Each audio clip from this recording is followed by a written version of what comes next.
Fala, meus amigos, tudo bem? Então, o pessoal tem me pedido há bastante tempo para gravar algum curso sobre postura, sobre correções de alterações posturais.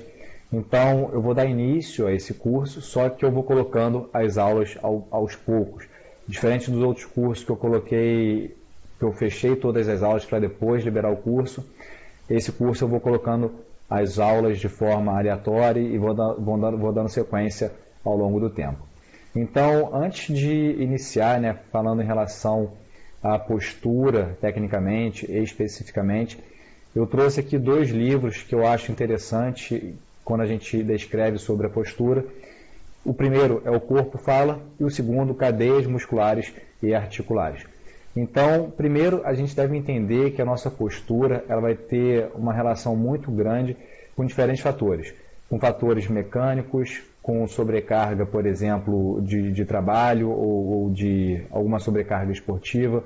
Então, alguma repetição que a gente realiza durante muito tempo, alguma postura mantida, por exemplo, assim como também a nossa postura, ela também tem uma relação muito grande com a parte emocional. Então, por exemplo, pessoas que têm quadro de depressão, por exemplo, apresentam uma determinada postura, geralmente uma postura mais rebaixada, a pessoa é mais fechada.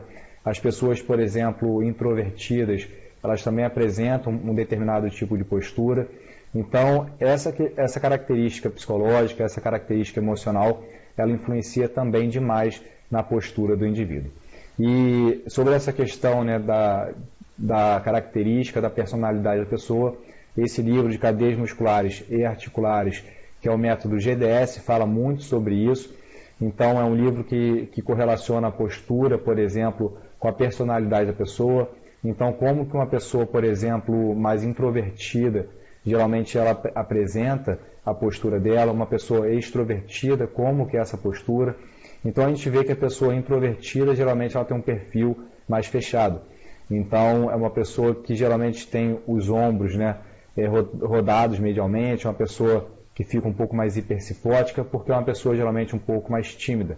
Em contrapartida, a gente pode ter as pessoas que são mais extrovertidas, que geralmente são mais expandidas, por exemplo, então geralmente tem uma postura mais alta e um tronco mais aberto, por exemplo. Então, são dois livros interessantes porque descreve como que o corpo se comporta em diferentes situações. Então, como eu disse, situações no qual a gente tem uma dominância, por exemplo, a gente acaba se abrindo, e situações que, por exemplo, que a gente está um pouco mais inibido, a gente acaba se fechando. Então, esses dois livros falam muito sobre isso, O Corpo Fala e Cadeias Musculares e Articulares, que é do método GDS, traz muito essa questão da emoção, da personalidade da pessoa e a sua postura. Então, a gente deve entender isso, porque muitas vezes, quando a gente for realizar uma avaliação postural, a gente deve entender que essa postura ela não é somente determinada por questões mecânicas, e sim também por questões emocionais. Então, muitas vezes na avaliação postural, vocês vão atender clientes que são um pouco mais tímidos, por exemplo, que estão às vezes passando por um período difícil, por exemplo, numa fase mais depressiva da vida. Então, essa fase ela pode refletir na postura dessa pessoa, ou vice-versa. A postura pode ser uma reflexão da fase na qual essa pessoa está vivendo.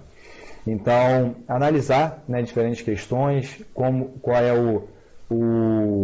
a atividade laboral dessa pessoa, quanto tempo ela fica sentada, se ela pratica algum tipo de esporte ou não, porque a gente sabe que a atividade física modifica a autoestima da pessoa, então mudando a autoestima também pode mudar a postura, e é o que muitas vezes acontece com o exercício. O exercício dá mais confiança, melhora a autoestima da pessoa, e ela começa a modificar também a postura dela.